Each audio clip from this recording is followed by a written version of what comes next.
Assalamualaikum warahmatullahi wabarakatuh. Perkenalkan, nama saya Muhammad Rizko Justiano. Saya dari kelas 2 TEB dengan NPM 062240352287. Baiklah, di sini saya akan menjelaskan tentang noise di mata kuliah Komunikasi Radio dan Lab. Baiklah, di sini yang pertama kita akan menjelaskan definisinya terlebih dahulu ya.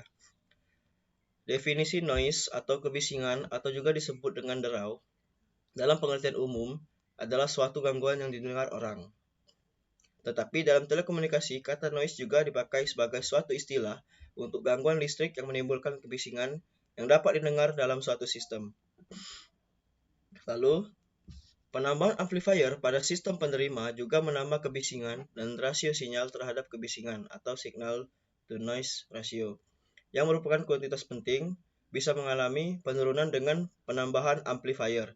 Jadi, studi sumber kebisingan fundamental dalam peralatan penting jika kita ingin memperkecil efek kebisingan itu.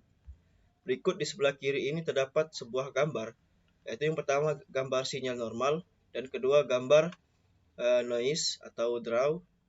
Yang ketiga ini ialah ketika sinyal terkena noise, maka bentuk sinyal tersebut tidak beraturan. Lalu, jenis-jenis noise. Jenis-jenis noise dibagi menjadi dua, yaitu internal noise atau draw internal, dan yang kedua external noise atau draw eksternal. Di draw internal noise atau draw internal itu dibagi menjadi empat. Yang pertama yaitu thermal noise atau draw thermal. Yang kedua shot noise atau draw tembakan. Yang ketiga flicker noise. Yang keempat transit time noise. Lalu kita menuju ke external noise atau draw eksternal. Di draw eksternal atau external noise itu dibagi menjadi tiga, yaitu atmospheric noise atau draw atmosphere, yang kedua industrial noise atau draw industri, yang ketiga extraterrestrial noise atau draw luar angkasa. Lalu kita menuju ke pengukuran noise. Di pengukuran noise banyak sekali cara untuk mengukur noise tersebut, yaitu yang pertama ini menggunakan SNR, signal to noise ratio. Secara matematis, SNR dinyatakan dalam satuan desibel atau dB dengan menggunakan rumusan seperti berikut. Lalu kita menuju yang kedua, yaitu noise factor dan noise figure. Noise factor dirumuskan seperti berikut. Lalu dengan noise figurnya dirumuskan seperti berikut. Lalu yang ketiga ialah bit error rate atau BER. Ukuran kinerja sistem yang lain adalah BER, yang menandakan jumlah bit yang rusak saat data ditransmisikan dari sumbernya hingga penerima. Yang keempat, kapasitas kanal. Kapasitas kanal menurut aturan Shannon dapat dinyatakan sebagai berikut. Berikut adalah aturan dari Shannon tersebut. Dengan BW lebar bidang dalam Hertz, S per N perbandingan daya sinyal dan daya derau Gaussian, dan C kapasitas kanal dalam BPS. Lalu kita akan menuju ke contoh noise. Di dalam contoh noise banyak sekali contohnya ya. Yang pertama itu saat kita pada kamera.